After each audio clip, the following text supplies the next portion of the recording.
Hello friends, അപ്പോൾ നമ്മുടെ പൂച്ച പ്രസവിച്ചിട്ട് ഇന്നൊക്കെ ഒരു 13 ദിവസത്തോളം ആയിട്ടുണ്ട് കേട്ടോ. അപ്പോൾ കുട്ടി ഏകദേശമൊക്കെ നടക്കാൻ തുടങ്ങിയിട്ടുണ്ട്. അപ്പോൾ ഇതാണ് നമ്മുടെ പൂച്ചയുടെ തള്ളട്ടോ, നമ്മുടെ ചിക്കു. അപ്പോൾ ഇതാണ് ഒരു കുട്ടി.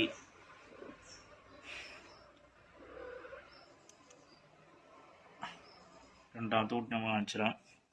ഇതാണ് രണ്ടാമത്തെ കുട്ടി വരുന്നത് കേട്ടോ. ഇപ്പോൾ മാറാലൊക്കെ ഇതിൻ്റെ മേത്തായിട്ടുണ്ട്.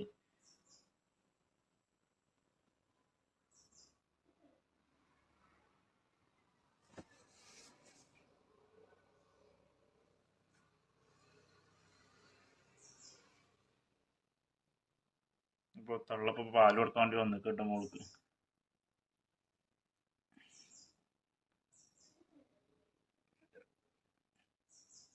നമ്മുടെ കുട്ടി